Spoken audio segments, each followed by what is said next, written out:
Notre Père Céleste, c'est vraiment un grand privilège que tu nous as accordé de vivre un jour de plus de ce côté-ci de l'éternité pour nous rassembler ici ce soir, dans la présence du Saint-Esprit, des anges de Dieu et de cette assemblée, pour prêcher l'évangile de Jésus-Christ, ton bien-aimé Fils ressuscité. Il nous a donné la commission d'aller par tout le monde et de démontrer la puissance du Saint-Esprit aux croyants nés de nouveau. Et tu as dit, voici les signes qui accompagneront ceux qui auront cru. Nous sommes heureux de ce privilège que nous avons ce soir. Ô Dieu, aide-nous ce soir.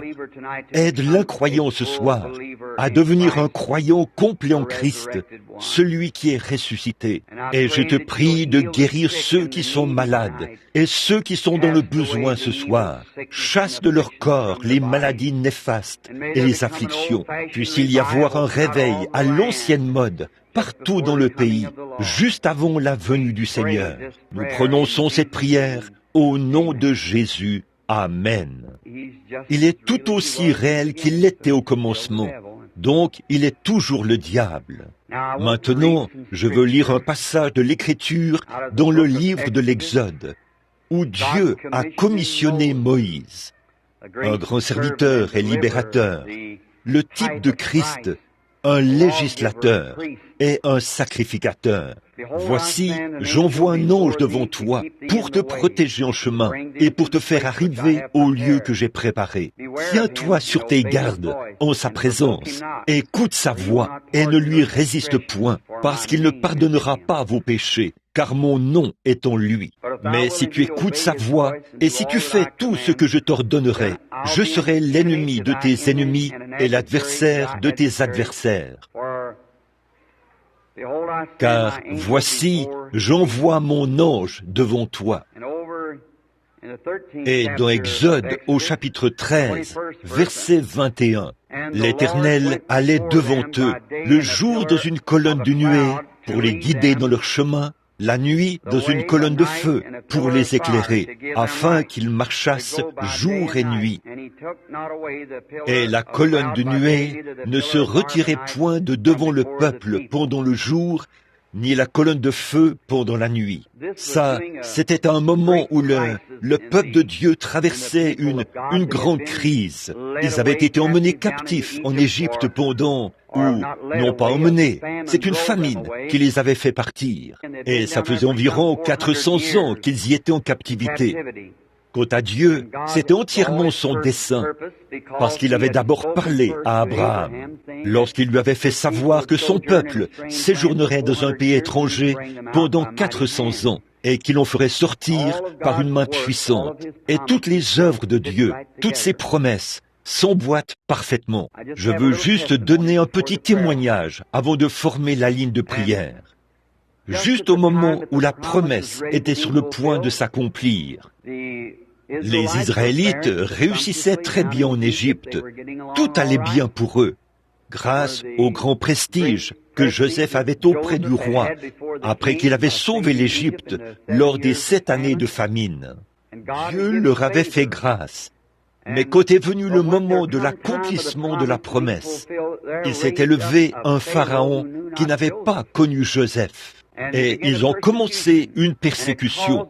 Et cela a poussé, lors de cette persécution, cela a poussé les gens à se rassembler pour prier. Et la persécution renforce toujours la cause. C'est ce qu'il en a été tout au long de l'âge. La persécution. J'ai une grande foi pour croire qu'un jour, avant la venue du Seigneur, nos petites différences seront réglées. Il se peut que Dieu doive laisser le communisme nous pousser à nous réunir. Mais il se passera quelque chose qui fera en sorte que nous serons tous d'un même cœur et d'un même accord. Si nous ne pouvons pas avoir la foi pour la guérison maintenant, comment pourrons-nous avoir la foi de l'enlèvement? Nous devons d'abord avoir la foi pour les petites choses, avant d'aller vers les grandes choses. Donc, il y aura quelque chose qui fera en sorte que ça relève de la providence de Dieu. Je n'en sais rien, mais j'en ai vu une démonstration récemment, et c'est de ça que je veux vous parler. Donc, quand Dieu envoyait ce petit garçon, Moïse, il avait une naissance assez étrange, en un temps bien particulier. et Dieu l'a caché. C'était l'élection et l'appel de Dieu d'envoyer Moïse là-bas. Moïse ne pouvait rien y faire s'il était Moïse. Mais quand on voit comment Dieu a préservé sa vie, c'était la prédestination, la volonté prédéterminée de Dieu. Puis, quand il l'a finalement fait partir au désert pour faire paître les brebis de Jéthro, après qu'il était devenu un meurtrier, là, un jour, Dieu lui a parlé dans un buisson ardent. Donc, Dieu lui a dit d'ôter ses souliers, car la terre sur laquelle il se tenait était sainte. Et la manière dont Dieu a conduit cette Église dans le naturel est un type parfait de la manière dont il l'a conduit dans le spirituel aujourd'hui. Il a fait sortir Israël, la naturelle, par des signes, des prodiges et des miracles. Il est en train de faire sortir la spirituelle en ce jour-ci, par des signes, des prodiges, des miracles. Dieu a toujours, ces choses ont toujours accompagné Dieu, parce que Dieu est surnaturel. Il est un créateur, et tout son rien ne lui est impossible. Et lorsqu'un homme naît de nouveau de l'Esprit de Dieu, il devient un descendant ou un fils de Dieu. Et là, il a le même genre de pensée que Dieu. La pensée qui était en Christ est en nous. Et nous croyons à l'invisible, au miracle et vraiment à tout. Voyez ?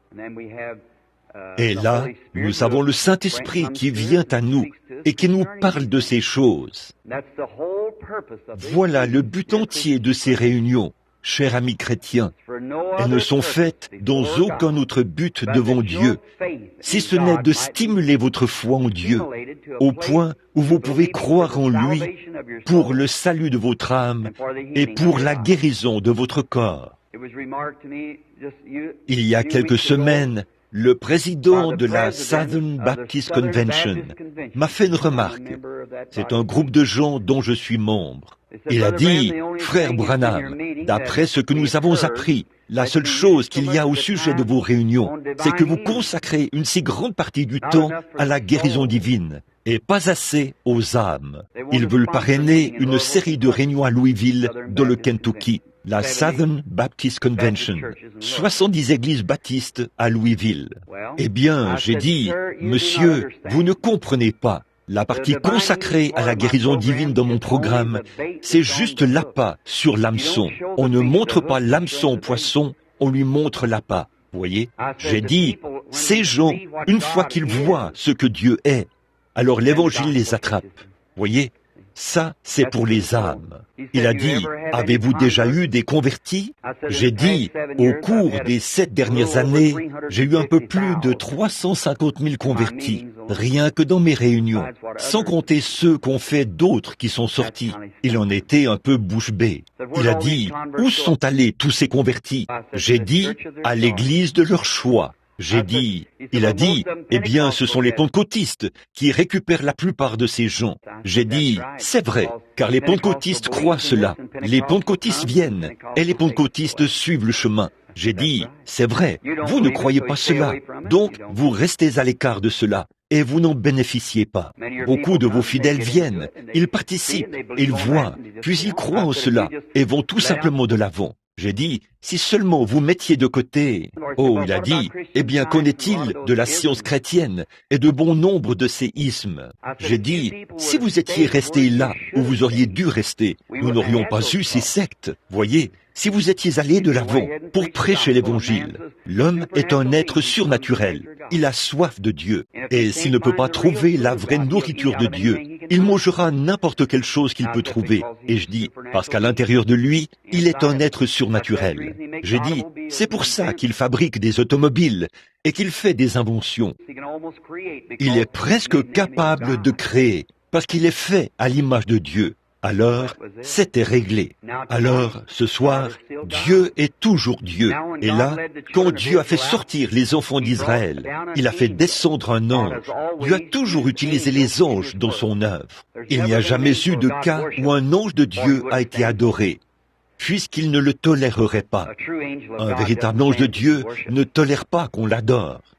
Mais Dieu a eu des anges dans chaque dispensation.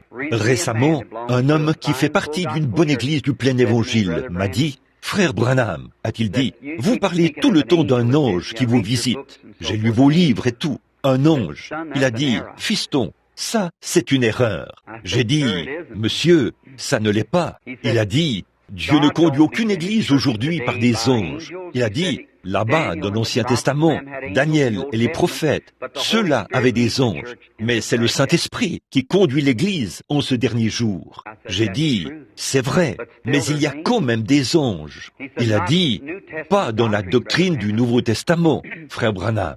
J'ai dit, oh frère, bien sûr que si. J'ai dit, croyez-vous que la Vierge Marie était dans le Nouveau Testament lorsque l'ange Gabriel, là-bas, il a dit, mais ça, c'était avant la venue du Saint-Esprit. J'ai dit, dans ce cas, croyez-vous que Philippe avait le Saint-Esprit? Il a dit, oui. J'ai dit, qui lui a dit, là-bas en Samarie, d'aller dans le désert de Gaza pour rencontrer l'eunuque éthiopien? Était-ce le Saint-Esprit ou l'ange du Seigneur? C'était l'ange du Seigneur, pas le Saint-Esprit. J'ai aussi dit, croyez-vous que Saint Paul avait le Saint-Esprit? Il a dit, certainement. Vous croyez que Pierre avait le Saint-Esprit? Il a dit, certainement. J'ai dit, dans ce cas, lorsque Pierre était en prison et qu'il y avait eu une réunion de prière chez Jean-Marc, qui est-ce qui a traversé les barreaux sous forme de lumière et a brillé sur lui? L'ange du Seigneur. Qui était-ce dans le cas de Paul, après 14 jours et 14 nuits sans lune, ni étoile, ni rien pour orienter, et que tout espoir pour eux d'être sauvés de cette tempête était complètement perdu, et que Paul est descendu dans la cale, et qu'au bout d'un moment il est ressorti et a dit, « Prenez courage, car l'ange de Dieu, dont je suis le serviteur, m'est apparu et m'a dit, « Paul, ne crains point, il faut que tu comparaisses devant César. » Et voici, Dieu a donné tout. Il a dit, « C'est pourquoi, frère, j'ai confiance en Dieu qu'il en sera comme il m'a été montré. » Dans l'île de Patmos, Jean, tout le monde sait que Jean le bien-aimé avait reçu le baptême du Saint-Esprit. Et le livre de l'Apocalypse en entier a été révélé à Jean par un ange. Et Jean s'est prosterné pour adorer cet ange, un être distinct de Jésus-Christ. Et il a dit, « Moi, Jésus, j'ai envoyé mon ange pour attester ces choses qui doivent arriver bientôt. » Pas vrai? Oh oui, chrétiens, les anges de Dieu sont des esprits qui exercent un ministère, qui sont envoyés de la présence de Dieu. Mais maintenant, comme le thème de mes réunions, Jésus-Christ le même hier, aujourd'hui et éternellement, lorsque Moïse s'est avancé là, ce feu ardent qui était dans le buisson, Dieu lui a parlé, a dit, « Voici, j'envoie mon ange devant toi pour te protéger en chemin et pour te faire arriver au lieu que j'ai préparé. Tiens-toi sur tes gardes en sa présence. Ne lui résiste point, parce qu'il ne pardonnera pas vos péchés, car mon nom est en lui. » Bon, tout le monde sait que la colonne de feu qui conduisait les enfants d'Israël était l'ange de l'Alliance. N'est-ce pas vrai? Vous qui lisez la Bible. Et c'était Jésus-Christ. Moïse a regardé les richesses de Christ comme étant plus grandes que les richesses de l'Égypte. L'opprobre de Christ plutôt, comme étant plus grande que les trésors de l'Égypte. C'était Jésus-Christ. Il était dans une colonne de feu. C'était le même ange qui était dans le buisson ardent. Cette même colonne de feu. Et au fil des années, il était cet ange qui sert de guide. Il est le même hier, aujourd'hui et éternellement. Maintenant, presque tout le monde ici a entendu l'histoire de ma vie. Et je dis ceci avec humilité, avec amour envers tous, en essayant de trouver grâce devant Dieu. Que le jour où je quitterai cette vie, quand ma tâche sera terminée ici, je veux aller au ciel, aussi bien que tous les autres dans ce bâtiment. Le ciel a une grande importance pour moi. J'ai une femme là-bas, j'ai un bébé là-bas, j'ai des bien-aimés là-bas, j'ai des milliers d'amis là-bas. Je veux y aller aussi. Et par-dessus tout, mon Seigneur Jésus est là-bas. Et je veux aller le voir. Et je sais qu'en tant qu'imposteur ou menteur, je n'entrerai jamais dans le royaume des cieux. Je serai considéré comme un imposteur, donc je ne pourrai pas y aller. Mais je veux y aller, et c'est pour ça que je suis ici ce soir. Bien qu'on me critique au sujet de ma prédication et de mon enseignement, je peux prouver ces choses par la Bible, et Dieu les confirme par des signes et des prodiges qui les accompagnent. Et si Dieu dit qu'il en est ainsi, alors personne n'a plus le droit d'en douter. Dieu a parlé dernièrement à Houston, au Texas. Et maintenant, juste un instant, quelques instants plutôt, aussi vite que possible, je veux vous raconter ce qui s'est passé. Je tenais une réunion à Houston, au Texas. dans une salle qui pouvait accueillir environ, je pense qu'il y avait environ 8000 personnes à cette réunion. Et dans il se peut qu'il y ait ici des gens qui étaient à cette réunion. Et à cette réunion, il y avait un membre du clergé de la ville qui avait dit, Monsieur Best, du Temple baptiste. Il avait écrit un article dans le journal où il disait que j'étais un imposteur religieux et que je devrais être chassé de la ville et que c'est lui-même qui devrait le faire.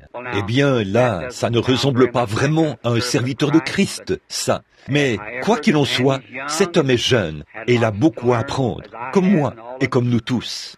Alors, Monsieur Bosworth, combien connaissent Fred Bosworth? Presque vous tous. C'était lui, l'organisateur de la réunion. Et il est venu me voir, il a dit, écoute frère Branham, n'est-ce pas honteux? Il a dit, mets-le au défi. Eh bien, j'ai dit, frère Bosworth, personne n'arrive jamais à quelque chose en se disputant. L'évangile ne doit pas faire l'objet de disputes. Il doit être vécu et cru. Voyez? Alors j'ai dit, pourquoi perdre du temps avec un critiqueur, alors qu'il y en a des milliers qui se meurent, et pour qui on doit prier? Voyez? Et il a dit, bon, d'accord. Et le lendemain, un autre grand article a paru dans le Houston Chronicle. Et on y disait, une annonce payée, bien sûr, et on y disait que ça montrait que j'avais peur de dire, de défendre ce que j'enseignais, qu'à la lumière de la Bible, je ne pouvais pas soutenir ce que j'enseignais, et cela montrait que je refusais de relever son défi, parce que j'en avais peur. Eh bien, voilà frère Bosworth, qui est revenu à l'hôtel, et m'a de nouveau mis l'article sous les yeux. Voilà frère Branham, tu vois ce que je veux dire? Regarde, il a dit, tu devrais faire quelque chose. J'ai dit, frère Bosworth, s'ils sont aveugles et qu'ils conduisent des aveugles, ne tomberont-ils pas tous dans la fosse? J'ai dit, laissez-les aller, voyez, et j'ai dit, cela ne servirait à rien. Il a dit, mais frère Branham, pour défendre le principe de ce que nous soutenons devant les gens, nous devons le faire.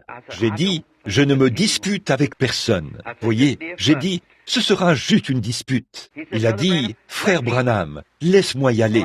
Eh bien, j'ai pensé au vieux Caleb. Quand j'ai pensé à lui qui se tenait là, âgé d'environ 75 ans, il a dit, laisse-moi y aller. J'ai dit, non, frère Bosworth, pas si c'est pour vous disputer. Il a dit, frère Branham, je te promets que je ne me disputerai pas du tout. Il a dit, mais cet homme n'a pas le moindre passage de l'écriture. Il a dit, je vais le prouver devant les gens. Et il a dit, les journalistes attendent en bas. Bien sûr, on garde le lieu où je reste, parce que parce que je prie toute la journée. Je m'attends au Seigneur. Alors, quelques instants plus tard, il a dit, frère Branham, ne vas-tu pas me laisser y aller? J'ai dit, frère Bosworth, je ne veux pas que vous fassiez cela. Mais j'ai dit, si vous me promettez de ne pas vous disputer, vous pouvez y aller. Il a dit, je te le promets. Et il est allé en bas. Eh bien, le lendemain, vous savez bien que les journaux sont capables d'écrire tout et n'importe quoi. Des ecclésiastiques vont se prendre aux cheveux, vous savez, dans un débat. Et ils ont loué un grand stade, le stade Sam Houston, et des milliers de gens s'y sont entassés. Bon, parmi les gens du plein évangile, il y a des disputes au sujet de différentes choses. L'un croit qu'il y aura un millénium, l'autre dit qu'il n'y en aura pas. L'un dit qu'il viendra d'une manière et l'autre d'une autre manière. Et ils se séparent. L'un baptise d'une manière et l'autre d'une autre manière. Et ils se disputent à ce sujet. C'est exactement comme nous tous. C'est pareil dans toutes les autres églises. Mais frères, voici pourquoi je crois qu'il y aura un rassemblement. Ces gens ne se préoccupaient pas de savoir s'ils montaient un chameau à une bosse, à 2 bosses ou à 3 bosses, ou peu importe ce qu'ils croyaient. Il y avait là une seule chose en cause, c'était la doctrine de la guérison divine.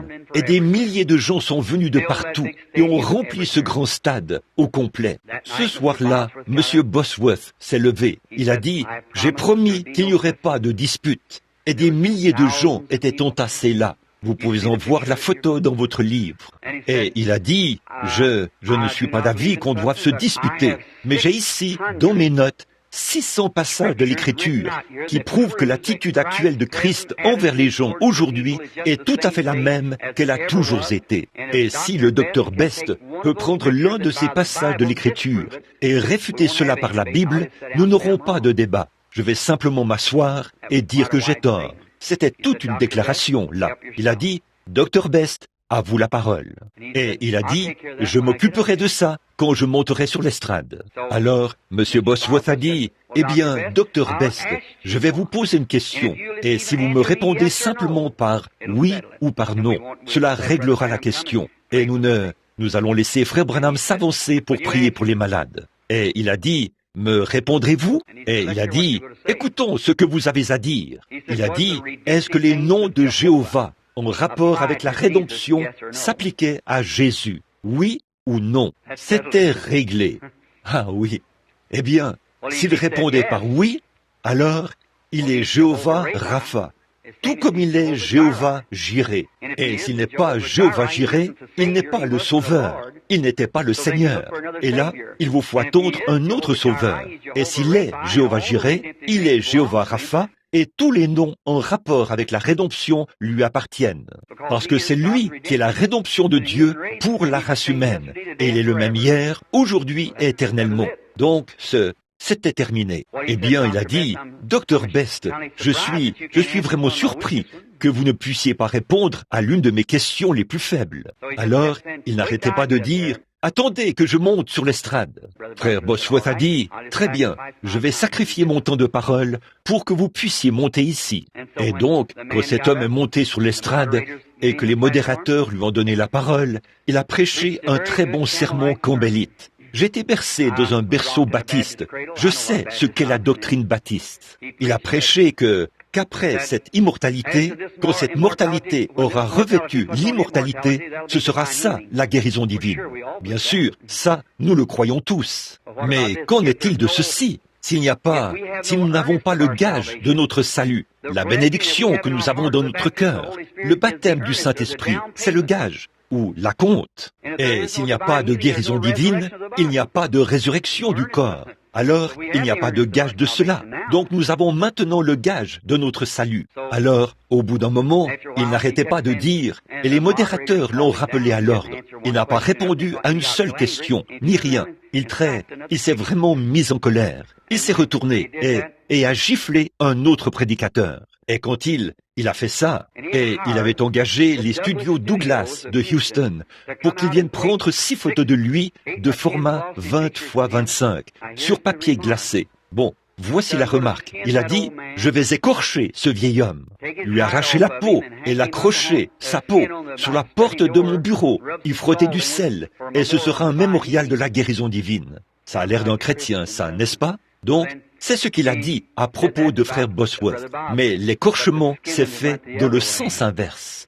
Eh bien, là, quand il a dit, personne ne croit à ça, si ce n'est une bande de fanatiques, une bande d'exaltés.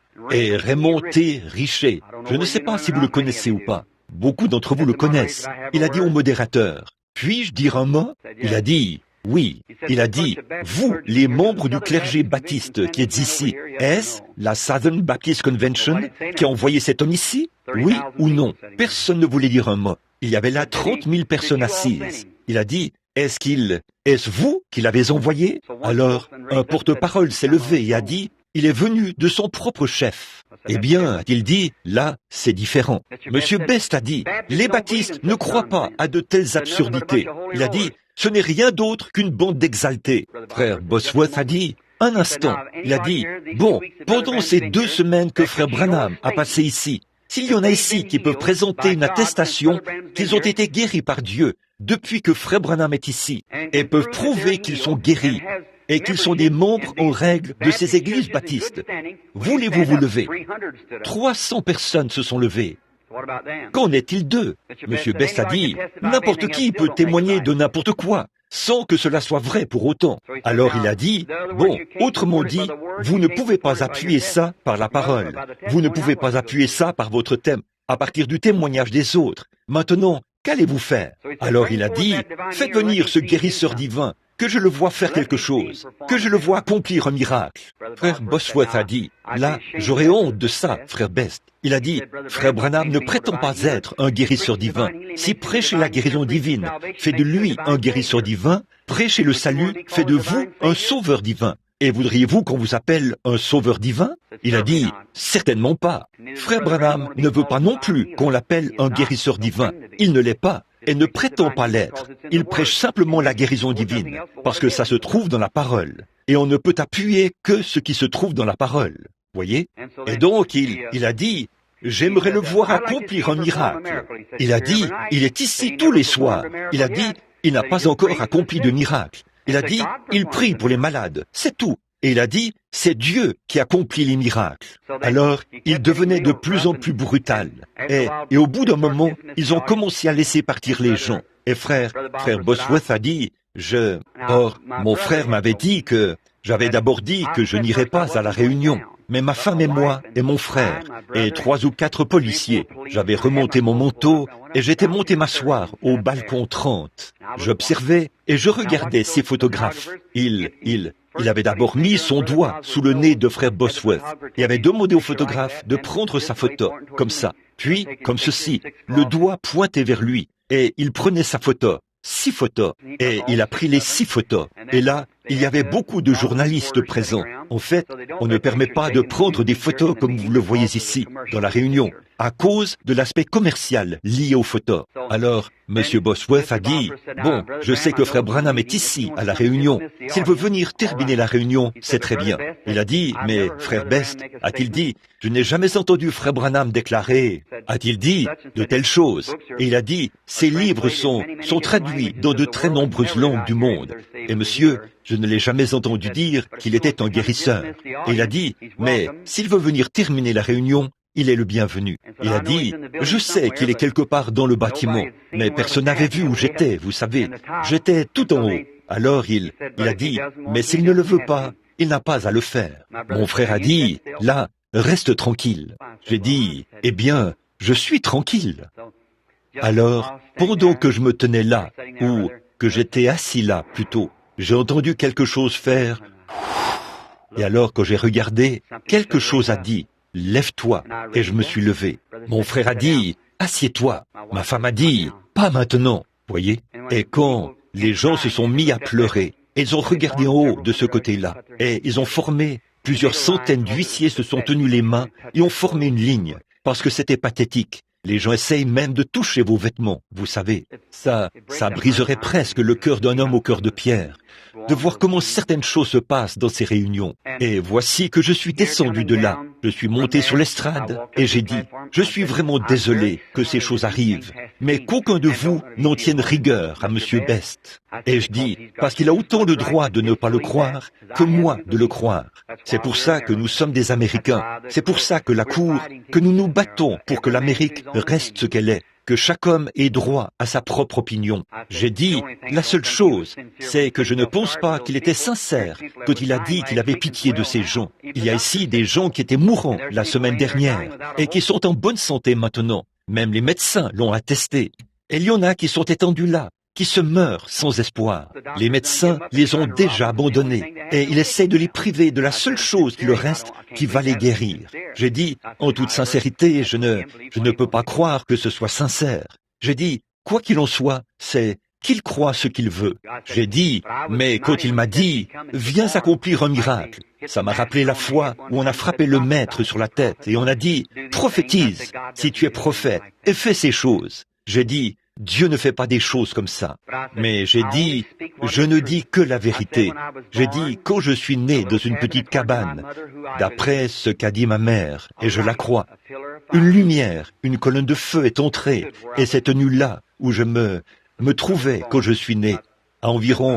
J'avais environ 5 minutes. J'ai dit, tout au long de ma vie, cette lumière m'a dit des choses qui allaient arriver. J'ai fui cela, et tout. Et même beaucoup de mes amis dans le ministère m'ont dit de ne rien avoir à faire avec cela. Et un soir, il est venu à moi sous la forme d'un ange et il m'a parlé. Il m'a dit, va prier pour les malades. Et a dit que ces choses allaient se produire. Et il s'est reporté à l'écriture pour appuyer cela. Et a dit que c'était l'Esprit de Christ. Et j'ai dit, si je dis la vérité, Dieu rendra témoignage de la vérité. Et tout le monde sait que Dieu ne rendra jamais témoignage d'un mensonge. J'ai dit, il ne rendra témoignage que de la vérité. Et si je dis la vérité, Dieu en rendra témoignage. Et s'il ne rend pas témoignage, alors ce n'est pas la vérité. J'ai dit, mais je alors que je... Et à peu près à ce moment-là, le voilà qui est venu. Il est descendu sur cet auditoire de milliers de personnes. Et le même homme, M. Kipperman, qui avait écrit un article épouvantable la veille dans le journal, où il me traitait d'hypnotiseur, parce que le goitre avait quitté la gorge d'une femme. Il disait que j'avais hypnotisé par hypnose. Je ne comprends pas.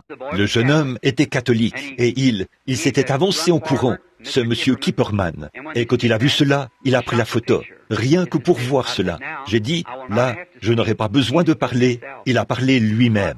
Alors, je me suis tourné et je suis parti. Et monsieur Kipperman et les autres, sur le chemin du retour au studio, ils ont parlé. Eh bien, qu'en penses-tu? Monsieur Kipperman a dit... Je ne sais pas. Et M. Ayer a dit, eh bien, comme il était catholique, il a dit, je crois que de telles choses existent, mais cela ne peut se faire que par l'Église catholique. Et il a dit, ce jeune homme, comme il est irlandais, a-t-il dit, peut-être que les siens avant lui étaient catholiques. Il a dit, peut-être que c'est le cas, et si ça l'est, il finira par revenir à l'Église catholique. Et il causait. Puis, ils sont allés là-bas. Alors, ils ont dit, eh bien, monsieur, il leur fallait tirer ces photos de monsieur Best pour le lendemain, parce qu'ils voulaient ces photos. Alors, ils ont simplement mis cela dans l'acide. Ils se sont assis là et ont fumé une cigarette. L'un d'eux est monté à l'étage pour prendre quelque chose. Et je crois qu'il s'est allongé sur un lit de camp et s'est endormi. Quant à l'autre, il est allé dans la chambre noire pour sortir les négatifs de l'acide. Et lorsqu'il a sorti le premier de M. Bott, où ce ministre avait pointé son doigt vers le visage de ce vieil homme sain, c'était négatif. Et il n'y avait rien sur le suivant, puis sur le suivant. Il n'y avait absolument rien sur tous les 6. Et lorsqu'il a sorti la photo suivante qu'il avait prise, non seulement ma photo s'y trouvait, mais il y avait aussi l'ange du Seigneur qui se tenait là. Voyez ? Cet homme a été pris d'une crise cardiaque. Ils sont venus à l'hôtel Rice, mais les 2 hommes qui gardaient la porte ne les ont pas laissés entrer. Ce soir-là, à 23 heures, cela a été expédié par avion à Washington, D.C., pour en obtenir un copyright de l'Association américaine des photographes. Pareilles photos avaient déjà été prises bien des fois, des journaux et tout, mais on refusait de les considérer. Par contre, celles-ci étaient officielles. Donc, ils ont apporté cela. Et combien ont déjà entendu parler de George J. Lacy?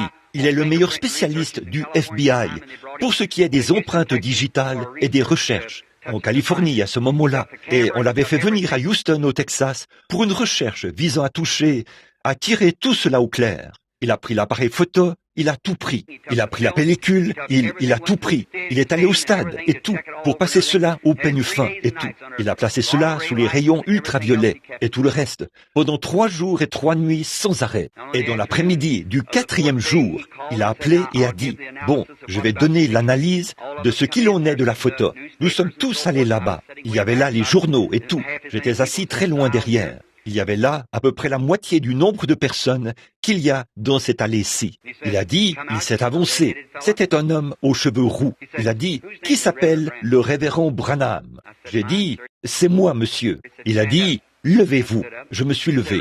Il a dit, révérend Branham, vous quitterez cette vie comme tous les mortels. J'ai dit, ça, je le sais, monsieur. Mais grâce soit rendue à Dieu, je suis prêt pour cette heure-là. Et il a dit, voudriez-vous vous avancer? J'ai dit, oui, monsieur. Il a dit, je vous présente ceci. Il a dit, révérend Branham, j'étais l'un de ceux qui vous critiquent. Il a dit, je disais que c'était de la psychologie, lorsque les gens disaient qu'ils avaient vu cela, cette lumière et cette colonne de feu, et ainsi de suite. Il a dit, je disais que c'était de la psychologie. J'ai entendu dire que d'autres personnes en avaient pris la photo, et je disais que c'était de la psychologie. Il a dit, mais, révérend Branham, l'œil mécanique de cet appareil photo ne captera pas de la psychologie. A-t-il dit, la lumière a frappé l'objectif. Et il a dit, c'est la première fois dans toute l'histoire du monde qu'un être surnaturel a été photographié. Il a dit, le vieil hypocrite, il voulait dire l'incroyant, a dit qu'il n'y a aucune preuve scientifique qu'un être surnaturel existe. Mais a-t-il dit, on ne peut plus dire cela. Il a dit, mais voici une photo scientifique qui prouve qu'un être surnaturel existe. Et une copie de cette photo est accrochée dans la salle des arts religieux à Washington, D.C., réservée à cet endroit-là. La photo est protégée par un droit d'auteur. Le studio en a vendu des milliers de copies. Il m'a présenté le négatif. J'ai dit, monsieur, Si mon Seigneur Jésus a eu assez d'estime pour moi, au point de venir se faire photographier à mes côtés, pour la première fois qu'on a pris sa photo dans toute l'histoire du monde, je l'aime trop pour commercialiser sa photo. Voyez, j'ai dit, non monsieur. Il a dit, ça vaut 100 000 $. Il a dit, bon, vous serez probablement mort et enterré quand cette photo commencera à faire son effet, a-t-il dit. Mais tant que la civilisation chrétienne existera, ceci subsistera. Alors j'ai dit, eh bien monsieur, peu importe ce que c'est, je ne commercialise rien. Voyez, j'ai dit, je ne fais pas ces choses pour de l'argent. C'est vrai, Dieu le sait, et les gens du monde le savent. Bon, des gens m'ont offert des milliers de $, et s'il me fallait réunir 200 $ ce soir, je ne sais pas où je les trouverais. Je suis venu dans ce monde pauvre, je repartirai pauvre. Et pourtant, on m'a même offert jusqu'à d'une seule entreprise, un grand vignoble en Californie, après qu'une femme avait été guérie d'un cancer du sein, 1 500 000 $, sous forme de mandat postal. Et j'ai refusé de regarder cela. Un gros article apparu dans le journal, vous voyez, après que j'ai refusé de même regarder ce chèque. Ce n'est pas l'argent, non monsieur. J'aime le Seigneur Jésus. J'aime, et le seul moyen pour moi de l'aimer, c'est de vous aimer. Et quand je suis franc avec vous, je suis franc avec lui. Et en servant son peuple, c'est lui que je sers. Je dis la vérité, j'ai dit la vérité. Et maintenant, écoutez, cette photo, nous en apporterons une copie ici demain soir pour vous la montrer. C'est une grande colonne de feu. Combien l'ont vue? Probablement que beaucoup d'entre vous l'ont vue. C'est protégé par un droit d'auteur. Il y a de grandes choses qui vont avec ça. C'est une grande colonne de feu, à peu près grande comme ça. Ils ont dit dans leurs recherches que cela ressemblait à une lumière émeraude, flamboyante, qui brûle. On peut voir cela. J'espère qu'elle apparaîtra ici ce soir. Elle est apparue de très nombreuses fois dans les réunions, pendant que je faisais des services. Quelqu'un a-t-il déjà vu cela littéralement, de ses yeux, dans les réunions? Y en a-t-il ici qui l'ont déjà vu? Bien sûr, les voilà. Voyez, c'est littéralement descendu de nombreuses fois pendant que nous prions. Et là, si ce soir, c'est mon dernier soir sur la terre, comme je me tiens ici, à Cornersville, dans l'Indiana, mon témoignage est la vérité. Dieu, le même Dieu qui a conduit les enfants d'Israël par une colonne de feu dans le désert, conduit son Église aujourd'hui de la même manière. Et cette même colonne de feu est avec nous ce soir. Et de même qu'il a conduit les enfants d'Israël autrefois par des signes, des prodiges, des guérisons et des miracles, quand il était ici sur la terre, il a fait les mêmes choses que vous le voyez faire ce soir. Il est maintenant avec nous, à la fois dans une colonne de feu visible et par des signes et des prodiges qui prouvent que Jésus-Christ est le même hier, aujourd'hui et éternellement. Le monde scientifique sait ce soir que j'ai dit la vérité. J'ai dit la vérité. Dieu dans le ciel sait que j'ai dit la vérité. Et Dieu a rendu témoignage aux gens que j'ai dit la vérité. Et si ce soir, de cette chair, je rentrais à la maison dans la gloire, mon témoignage serait que j'ai dit la vérité. J'ai été en contact direct et indirect avec des millions et des millions de personnes, 8 ou 10 millions de personnes, partout dans le monde. Des centaines de milliers et des milliers et des milliers de gens ont vu les prodiges et les signes de Dieu dans le domaine surnaturel. Exactement comme Jésus-Christ l'a fait ici sur la terre. Nous avons des gens qui ne croient pas. Ils ne peuvent pas croire. La Bible dit qu'ils sont nés destinés à cette condamnation. Ils ne peuvent pas croire. Mais pour ceux qui croient, Jésus-Christ est le même hier, aujourd'hui et éternellement. Bon, que le Seigneur vous bénisse. Et je dis ceci au nom de notre Seigneur. Que le même Jésus qui a fait sortir les enfants d'Israël du désert, le même Christ qui était l'ange de l'Alliance, pour vous les ministres, le Logos qui est sorti de Dieu, vous savez de quoi je parle. Très bien. Celui-là même qui les a conduits, c'est celui-là même qui a marché ici sur la terre dans la chair humaine, qui est retourné à Dieu et est revenu sous la forme du Saint-Esprit pour conduire l'Église. Il est le même ce soir. Je suis si reconnaissant d'être représenté avec un groupe de croyants avec lesquels Dieu s'est représenté, avec des signes et des prodiges. Que le Seigneur vous bénisse tous. Maintenant, souvenez-vous, je ne prétends pas guérir les gens, je prie pour les gens. Dieu, par une naissance, non pas par un désir, non, mais par une naissance et par la souveraineté de Dieu, par la prédestination et la sagesse de Dieu. Il a fait de moi un voyant. Je ne peux pas voir ce que je veux. Je vois ce qu'il me montre. Tout ce que je sais, c'est ce qu'il me montre. Et ce qu'il me dit, je le fais. Que le Seigneur vous bénisse. Je prie qu'il soit visible dans la réunion ce soir et qu'il se manifeste à vous tous qui êtes dans le besoin. Premièrement, vous qui avez besoin de lui en tant que sauveur. Peu importe combien vous menez une vie pure. Combien vous allez fidèlement à l'église. Combien de mon... Souvenez-vous, c'était une sainte église, une église qui croyait la Bible, qui a condamné Jésus-Christ et l'a mis à mort. Et Jésus a déclaré à ses pharisiens, il leur a dit, vous avez pour père le diable, des hommes religieux, des hommes saints. Voyez, la foi, c'est quelque chose, vous êtes sauvés par la foi, non pas d'une manière imaginaire, mais par un contact direct avec Dieu, qui apporte la vie surnaturelle dans votre être mortel. Pendant que nous courbons la tête, Père céleste, toi que nous aimons et que nous croyons, sachant que tu es le même hier, aujourd'hui et éternellement, le grand Jésus de Nazareth, qui était d'abord sous forme d'esprit et qui conduisait les enfants d'Israël par une colonne de feu. Tu es descendu sur terre et a été fait à l'image de l'homme pour racheter l'homme et le ramener à Dieu. Tu es ensuite retourné au Père et revenu en ce dernier jour dans le même Saint-Esprit. Oh, combien nous te remercions! Et maintenant, tu es ici ce soir. Je prie que tes grandes bénédictions se manifestent à tous et puisse ce soir être un soir dont on se souviendra longtemps à cause de sa présence. Ce soir, puissent tous les enfants de la race déchue d'Adam, qui sont assis ici et qui entendent ma voix, sachant qu'un jour, ils devront retourner à la poussière de la terre, sachant que peut-être, avant demain matin, nos âmes devront répondre dans la présence de Dieu.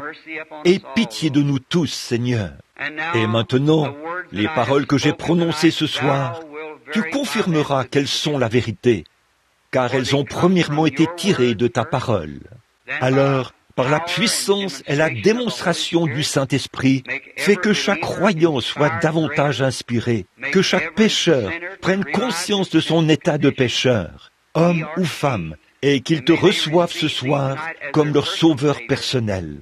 Et Seigneur, pour ce qui est des malades et de ceux qui sont dans le besoin, je prie qu'ils soient guéris. Et maintenant, Seigneur, comme ton don s'est manifesté dans l'Église, comme tu l'as promis, ces choses arrivent afin que s'accomplisse ce qui était dit par notre Seigneur Jésus. Vous ferez, vous aussi, les choses que je fais, et même davantage, car je m'en vais à mon Père. Alors, bénis-nous tous, et aide-nous ce soir, Seigneur, afin que le Saint-Esprit, en guise de confirmation de la parole de Dieu, confirme cela à chacun. C'est au nom du Fils bien-aimé de Dieu, notre Sauveur Jésus-Christ, que nous le demandons. Amen.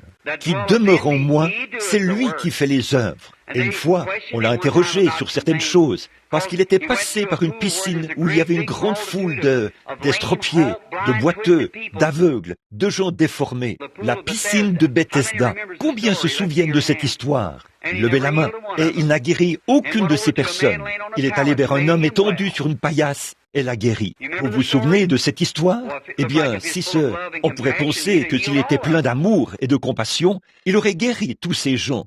Mais maintenant, regardez bien. Les Juifs l'ont interrogé. Au verset 19 du même chapitre, il a dit « En vérité, c'est-à-dire « absolument, absolument ».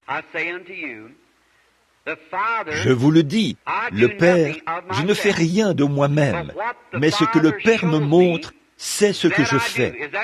Pas vrai? Combien savent que c'est l'Écriture? Jean 5, 19. Tout ce que le Père fait, il le montre au Fils. Il vous montrera de plus grandes choses que celles-ci, afin que vous soyez dans l'étonnement. Est-ce vrai?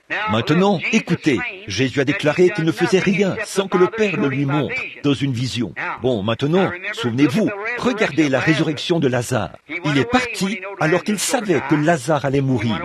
Il est parti. Bien sûr, on a critiqué cela et on l'a envoyé chercher. Il n'est pas venu. On a de nouveau envoyé des gens. Il a simplement poursuivi sa route. Mais il a dit, après quelques jours, Il a dit, notre ami Lazare dort.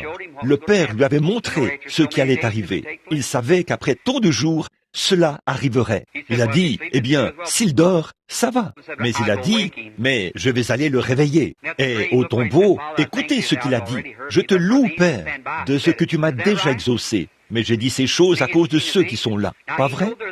Vous voyez, il avait eu une vision. Eh bien, il connaissait leurs pensées. Il savait ce qu'il faisait. Quelqu'un a dit, frère Branham, vous parcourez l'auditoire des yeux et vous savez ce que les gens font, et ainsi de suite. Là-bas, saviez-vous que ça, c'est lire dans la pensée de ces gens, que c'est de la télépathie mentale? Eh bien, alors, Jésus-Christ lisait dans la pensée des gens. Je n'ai pas entendu un seul amen, mais c'est la vérité. La Bible dit-elle qu'ils connaissaient leurs pensées? Combien sont d'accord? Voyons un peu. Eh bien, connaître une pensée, qu'est-ce que c'est? Vous voyez, ce n'est pas cette contrefaçon que le diable a mise là, au coin de la rue, dont se sert un vieux télépathe pour deviner certaines choses. Ça, ce n'est qu'une copie, ce n'est qu'une imitation de ce que le Seigneur a. Dieu avait un prophète du nom de Samuel, et la magicienne d'Endor pouvait faire presque la même chose que lui, mais elle n'était pas de Dieu, elle était un démon. Vous voyez, il y a un faux évangile qui est proclamé. Ce n'est qu'une apparence de piété, mais il renie ceux qui ont fait la force. Ce n'est que le faux de ce que Dieu a, du vrai évangile. Vous voyez ce que je veux dire? Il y a toujours un vrai et un faux. Jésus n'était pas ce qu'on appelle un télépathe qui lit dans les pensées. Il avait en lui la puissance de Dieu. Et c'est ce qui faisait ces choses. Avez-vous déjà lu au sujet de l'Urim dans la Bible, où il est dit qu'on regardait cela, ce pectoral qui donnait que Dieu parlait par ce pectoral? Or le diable s'est donné un cristallomancien comme substitut à cela. L'Urim et le Tumim, vous, les frères, vous connaissez cela. Ils regardaient cela, et les lumières changeaient quand Dieu approuvait quelque chose, ce qui est un type de la parole de Dieu, les trois moyens par lesquels Dieu parle, par le prophète, par les songes, par l'Urim, par la Bible, par la révélation, par le prophète. C'est pareil aujourd'hui, voyez, voici l'Urim, ici. Bon. Et là, si un songe, une vision, ou quoi que ce soit que vous ayez, ne concorde pas avec ceci, ce n'est pas Dieu qui parle. Mais si c'est parfaitement aligné sur ceci, alors c'est Dieu qui parle. Voyez? Donc, Jésus est le même hier, aujourd'hui et éternellement, dans son Église, la même colonne de feu, qui fait les mêmes signes et les mêmes prodiges. Là, que le Seigneur vous bénisse tous. Soyez vraiment en prière maintenant, vraiment en prière. Excusez mon langage, je ne suis pas un orateur. Je prie pour les malades. Très bien. Que le Seigneur soit avec vous tous maintenant. Courbons la tête un instant. Seigneur, sois miséricordieux maintenant et aide-nous ce soir. Puisse ton esprit être proche pour bénir tous les gens. Bénis ceux qui sont dans le besoin partout. Nous te prions maintenant d'envoyer ton ange. Puisse-t-il se tenir tout près. La Bible dit que quand le Saint-Esprit viendrait, il nous révélerait des choses et nous annoncerait les choses à venir. Nous le croyons, Seigneur. Nous croyons. Aussi te demandons-nous maintenant de nous bénir. Puisse-t-il venir confirmer la parole que j'ai prononcée. Là, Père, j'ai rendu témoignage de toi. Maintenant, rends témoignage de moi, Seigneur, que j'ai dit la vérité. Car je le demande au nom de Christ. Amen. Peut-être qu'il y a quelqu'un quelque part ici qui est un incroyant. Permettez-moi de vous demander quelque chose. Soit je changerai mon attitude, soit je m'en irai. Car permettez-moi de vous mettre en garde au nom de notre Seigneur. C'est quelque chose de dangereux.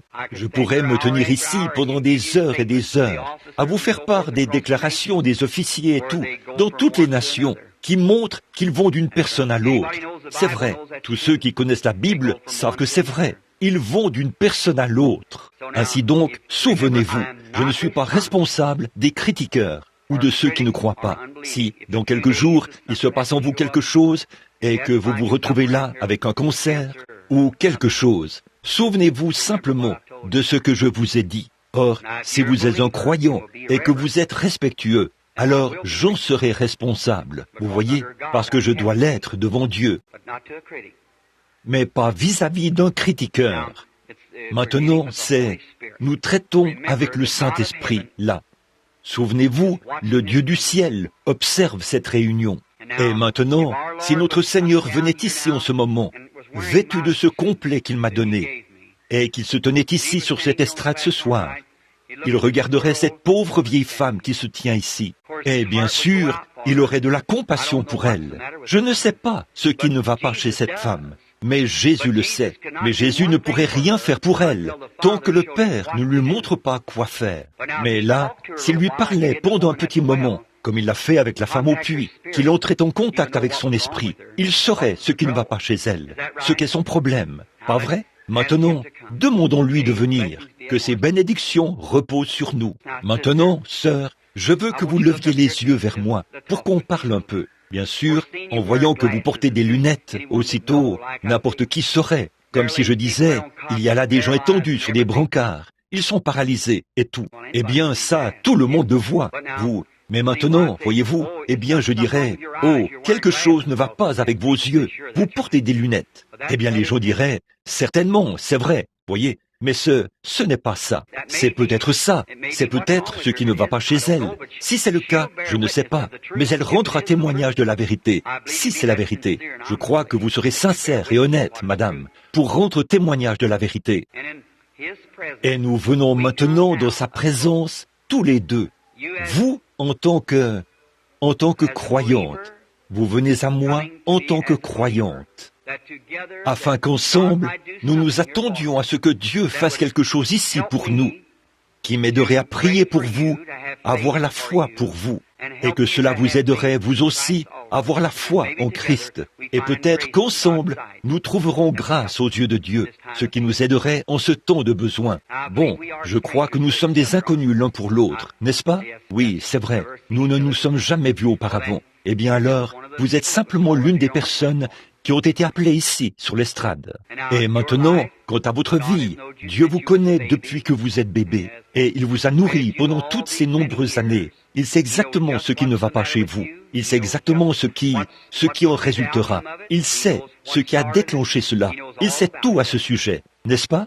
Eh bien moi, je ne sais rien de tout ça. Et vous savez que je ne sais rien. Non, il n'y a aucun moyen pour moi de le savoir. Mais lui, il le sait. Bon, maintenant, s'il arrivait qu'il vous parle par son serviteur, exactement comme ma voix à travers ceci. Ceci est devenu mon serviteur. Voyez-vous, c'est ce qui transmet ma voix à l'auditoire. Eh bien, tout comme mon corps, tout comme cette ampoule électrique-là, elle est la servante de ce courant électrique. Ce n'est pas l'ampoule qui donne de la lumière, c'est le courant qui entre dans l'ampoule qui donne de la lumière. Voyez? Et c'est comme, eh bien, si quelqu'un appuie sur l'interrupteur et que les lumières s'éteignent, l'ampoule n'y est pour rien, elle n'y peut rien. Tout ce qu'il faut, c'est l'interrupteur, qui, dans notre cas, je serai l'ampoule qui donne de la lumière sur le sentier de la parole de Dieu. Et elle dit, Jésus est le même hier, aujourd'hui et éternellement. Et une fois, quand il a parlé à une femme, pour prendre un seul exemple, j'imagine qu'il l'a fait à de nombreuses reprises. La Bible dit que le monde ne pourrait pas contenir les livres qu'il... Eh bien alors, il a parlé à une femme. Et je crois, bon, ceci, c'est ma propre opinion de ce qu'il était en train de faire à ce moment-là. Il a dit, apporte-moi à boire. C'était simplement une conversation pour voir pourquoi cette femme était là et pour contacter son esprit. Après lui avoir parlé pendant un petit moment, il lui a dit directement quel était son problème. Pas vrai? Il a dit, ton problème, c'est ceci. Et quand elle a vu ça, elle a dit, je vois que tu es prophète. Elle est allée dans la ville en courant et a dit que le Messie était à la porte. Maintenant, s'il est le même, eh bien, la logique voudrait qu'il fasse les mêmes choses, n'est-ce pas? Son esprit serait le même. Très bien. Maintenant, je l'aime et je le crois. Et j'espère qu'il va nous aider.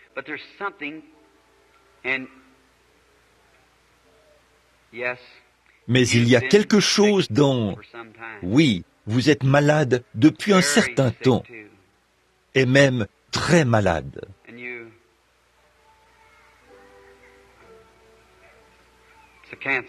Et vous, c'est un cancer. Est-ce que je peux vous parler hors micro pendant un instant? Bon, cette femme, Dieu connaît cette femme, et elle sait que si Dieu ne lui vient pas en aide, elle va mourir. Elle ne peut pas vivre sans l'aide de Dieu, là. Et je sais que cette femme serait sincère. Ce n'est pas qu'elle ait fait quoi que ce soit d'immoral, mais c'est simplement parce qu'il fallait que je lui dise quelque chose hors micro, à cause de l'auditoire mixte. Et il n'y a personne au monde qui ait vu cette chose se produire, à part Dieu lui-même et la femme. Est-ce vrai, madame? Est-ce que c'était la vérité? Voyez? Eh bien, le Seigneur le sait.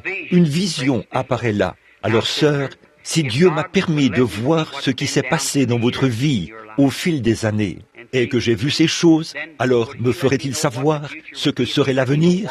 S'il m'a fait connaître ce qui a été, et que vous savez que c'est la vérité, s'il me disait quoi que ce soit à votre sujet par rapport à votre avenir, vous sauriez que c'est aussi la vérité. Pas vrai?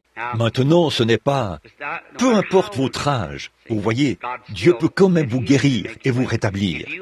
Si vous croyez maintenant que ceci est la vérité, que la révélation de Dieu et Jésus-Christ est ici ce soir, et que sa parole, tout d'abord par la Bible, déclare qu'il vous guérirait si vous croyez. Et si je prie pour vous, et il a précisé, cet ange du Seigneur, que même le cancer ne résisterait pas à la prière. Ces choses ne sont que des dons, voyez-vous. L'essentiel, c'est de prier pour les malades. C'est pour ça que j'ai été envoyé, pour prier pour les malades. Ceci n'est qu'un don. Ça ne guérit personne. Maintenant, il vous a dit ce qu'était votre état, votre vie, quoi que c'était. Il vous l'a dit. La chose m'échappe en un instant, parce qu'une nouvelle vision apparaît. Les gens tirent dans l'auditoire, voyez-vous. Mais peu importe ce que c'était, c'est la vérité. C'est toujours la vérité. Or, cela ne vous a pas guéri, mais c'est la prière qui vous guérit. La prière de la foi sauvera le malade. Maintenant, croyez-vous de tout votre cœur? Très bien. Courbons la tête. Notre Père Céleste, la maladie a frappé notre sœur. La voici qui se tient ici, et c'est toi seul qui peux la rétablir.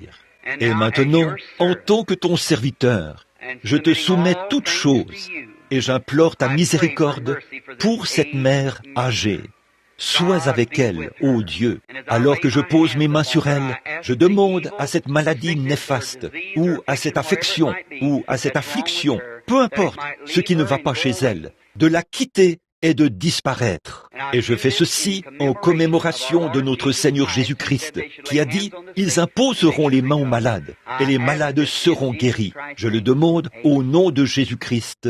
Amen. Maintenant, que Dieu vous bénisse, maman. Ne doutez de rien maintenant. Allez simplement en vous réjouissant et en croyant de tout votre cœur. Très bien. Bonsoir. Croyez-vous?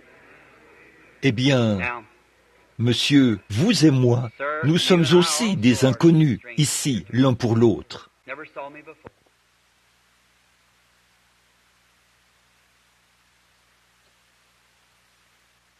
Vous ne m'avez jamais vu auparavant. Alors, croyez-vous? Vous vous rendez compte que vous êtes... Toute personne qui se tient ici tout près, pendant que l'onction est proche, sait qu'il se passe quelque chose. Vous vous rendez compte qu'il y a quelque chose qui agit dans le spirituel. Autrement dit, vous savez qu'en ce moment, vous ressentez un grand sentiment de révérence. Un sentiment qu'il y a quelque chose tout près, quelque part ici. Vous en êtes conscient. Eh bien, c'est l'ange du Seigneur dont je parle, qui donne ce sentiment.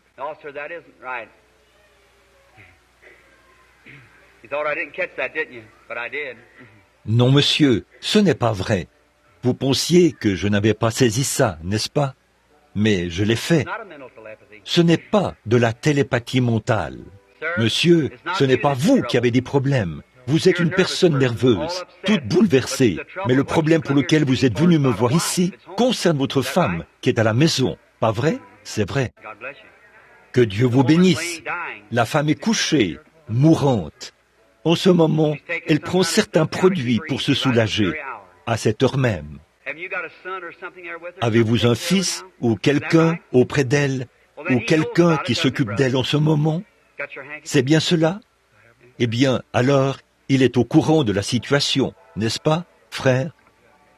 Avez-vous votre mouchoir?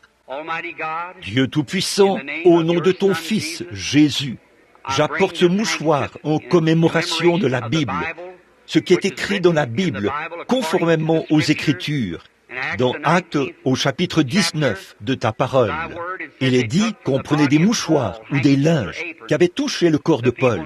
Les gens savaient qu'il était un prophète envoyé de Dieu. Ils savaient que l'ange de Dieu était avec lui, qu'il se tenait à ses côtés. Et ils savaient que ce qu'il bénissait était béni. Et maintenant, Seigneur, nous ne sommes pas Saint Paul, mais tu es toujours le même Seigneur Jésus. Et voici un besoin sérieux. Et je te demande, Père bien-aimé, alors que j'envoie ce mouchoir à sa femme malade et mourante, que tu épargnes sa vie. Je te remets ceci, Seigneur.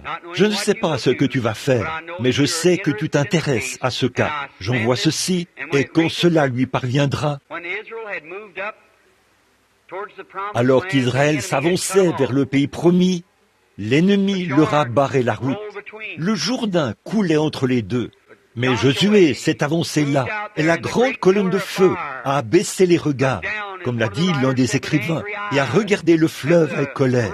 Le fleuve a pris peur et s'est retiré, et Israël est entré dans le pays promis. Et, ô Dieu, lorsque ce mouchoir sera posé sur cette femme, fais que l'ennemi prenne peur et qu'il se retire. Ô Dieu, abaisse les regards et regarde à travers cette même colonne de feu, et sauve la vie de cette femme.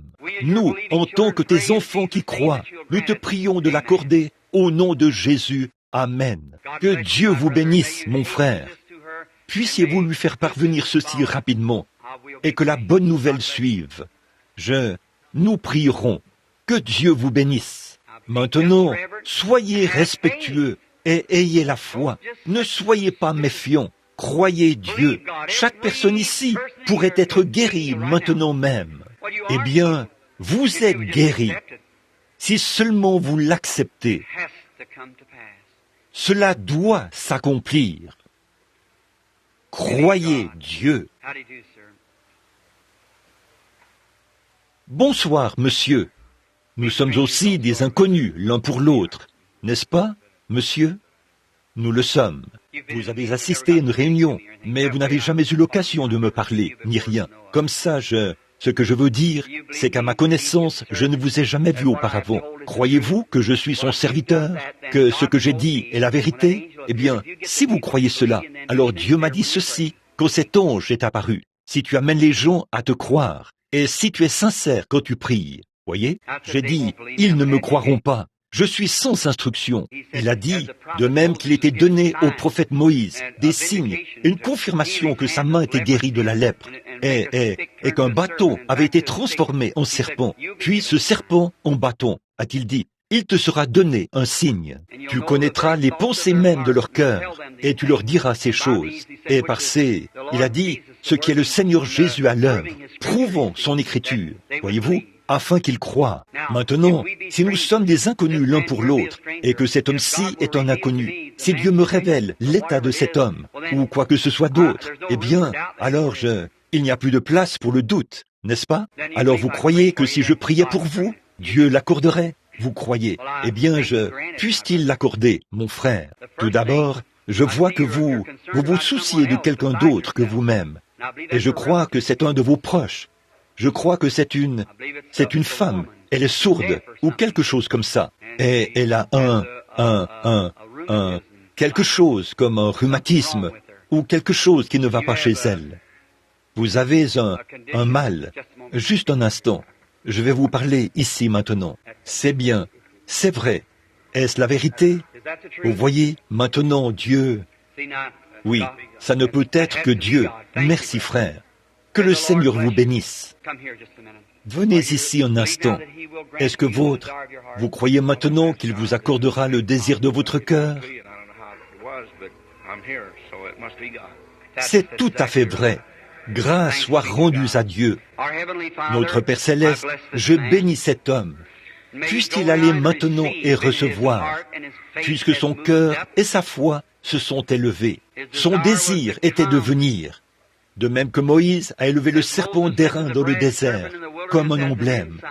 Ce serpent ne pouvait même pas prier pour les gens, mais il regardait cela et vivait, parce qu'il savait que tu étais dans le programme, qu'il fallait obéir à ce que tu avais dit de faire. Et Père, en considérant ce même mémorial ce soir, j'impose les mains à cet homme, obéissant à ce que tu as dit de faire. Et je demande la guérison de son corps et aussi de sa bien-aimée. Au nom de Jésus-Christ, Amen.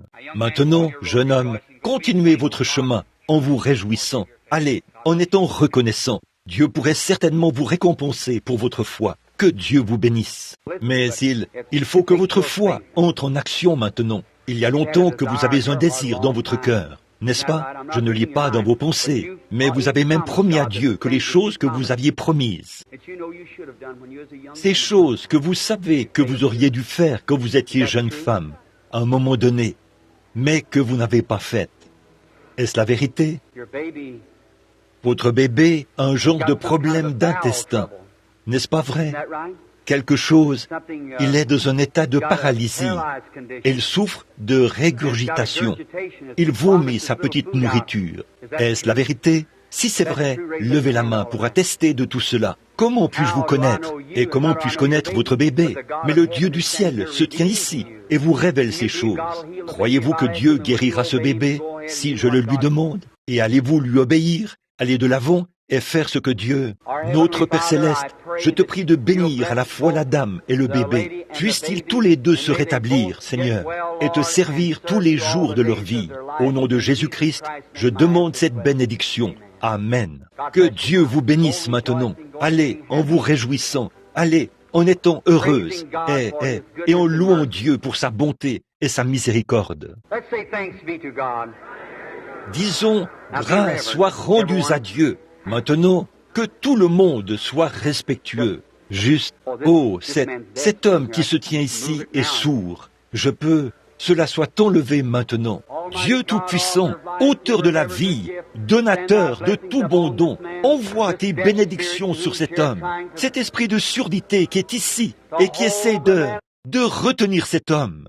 Je te prie, au nom de Jésus, de libérer ses oreilles, afin qu'il puisse entendre l'évangile du Seigneur Jésus-Christ. Toi, esprit de surdité, sors de cet homme, au nom de Jésus-Christ. Je t'adjure de t'en aller. M'entendez-vous, mon frère? M'entendez-vous avec celle-ci? Vous m'entendez? Très bien. Vous pouvez avancer ici, au micro.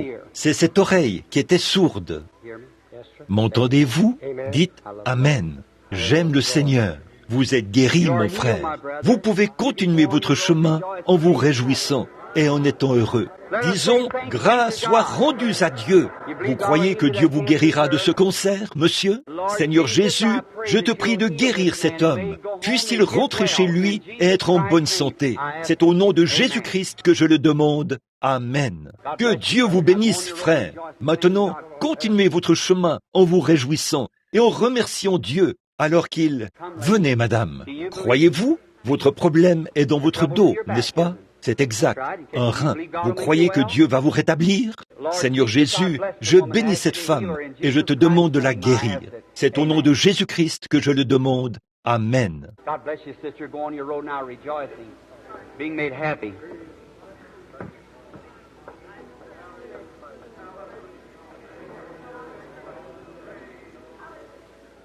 Que Dieu vous bénisse, sœur.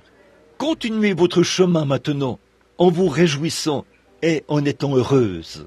Vous aussi, vous souffrez, n'est-ce pas, madame? Vous qui êtes assise juste là, celle qui est juste ici, qui porte ce petit manteau rouge. Vous aussi, vous voulez qu'on prie pour vous, n'est-ce pas? Je pensais bien que oui. Vous étiez en train de prier, là, voyez? Oui, je n'ai pas saisi exactement ce que c'était. Maintenant, je le saisis. C'est de l'arthrite, pas vrai? N'avez-vous pas autre chose que ça? Une phlébite. C'est exact. Vous croyez?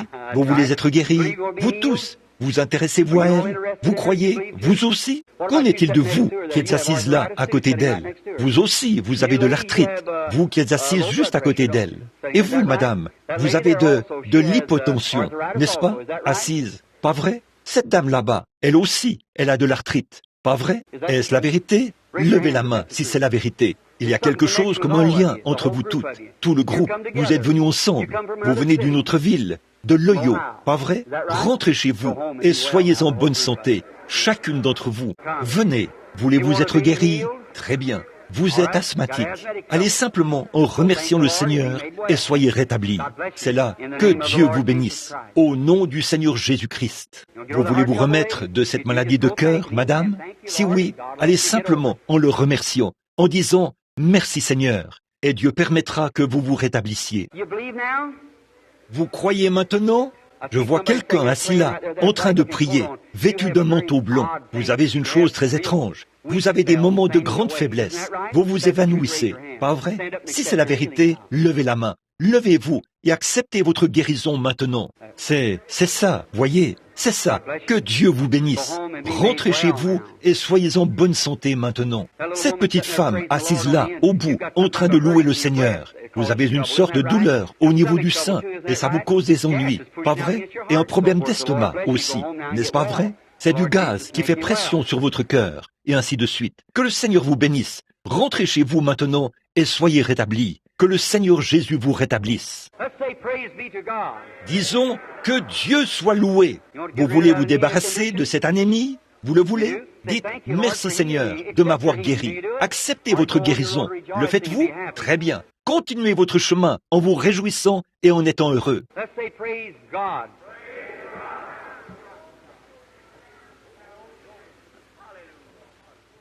Disons « Gloire à Dieu ». Vous voulez vous remettre de ce problème de vésicule biliaire? Vous le voulez? Alors levez-vous et acceptez votre guérison. Dites simplement « Que Dieu vous bénisse ». C'est très bien. Amen. Ayez foi en Dieu. Très bien. Venez, monsieur. Vous voulez vous remettre de cette maladie de cœur? Continuez simplement votre chemin en vous réjouissant et en disant « Merci Seigneur. C'est comme ça qu'il faut faire. » Croyez de tout votre cœur. Vous voulez vous remettre de cette anémie, là-bas au fond? Vous croyez que Dieu va vous rétablir? Vous? Très bien, monsieur. Alors, levez-vous et acceptez votre guérison. Dites « Merci Seigneur Jésus » et vous pourrez « Que Dieu vous bénisse ». C'est ça. Très bien. Problème cardiaque, tumeur. Oh Dieu, sois miséricordieux. Seigneur Jésus, je te prie de guérir cette femme. Puisse-elle rentrer chez elle et être en bonne santé, par le nom de Jésus. Amen. Que Dieu vous bénisse, sœur. Repartez en vous réjouissant. Très bien. Venez. Mon petit frère, crois-tu que je suis le prophète de Dieu? Tu as le diabète, n'est-ce pas, mon chéri? Tu veux t'en remettre? Si Jésus était ici, il t'imposerait les mains et tu te rétablirais, n'est-ce pas? Alors, au nom de Jésus-Christ, sois guéri, mon chéri. Va, et que le Seigneur te bénisse et te rétablisse. Disons, grâce soit rendue à Dieu. Très bien, madame. Vous voulez vous remettre de cette maladie de cœur, n'est-ce pas, sœur? Vous rétablir? Très bien. Venez. Que le Seigneur Jésus bénisse cette femme. Puisse-elle rentrer chez elle et être en bonne santé. C'est au nom de Jésus-Christ que je le demande. Amen. Très bien. Vous croyez maintenant, sœur? Vous croyez que Dieu vous rétablira? Père, je te prie de la guérir et de la rétablir. Au nom de Jésus-Christ. Amen. Que Dieu vous bénisse, sœur. Continuez votre chemin. Regardez, savez-vous quel était votre problème? La tuberculose. Vous voyez, vous êtes mal en point. Mais Dieu vous rétablira si vous croyez cela.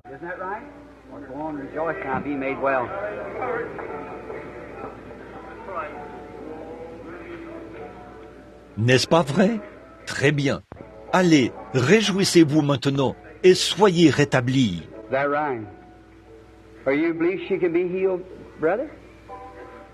Pas vrai? Eh bien, vous croyez qu'elle peut être guérie, frère? Vous le croyez? C'est dans votre colonne vertébrale. Pas vrai?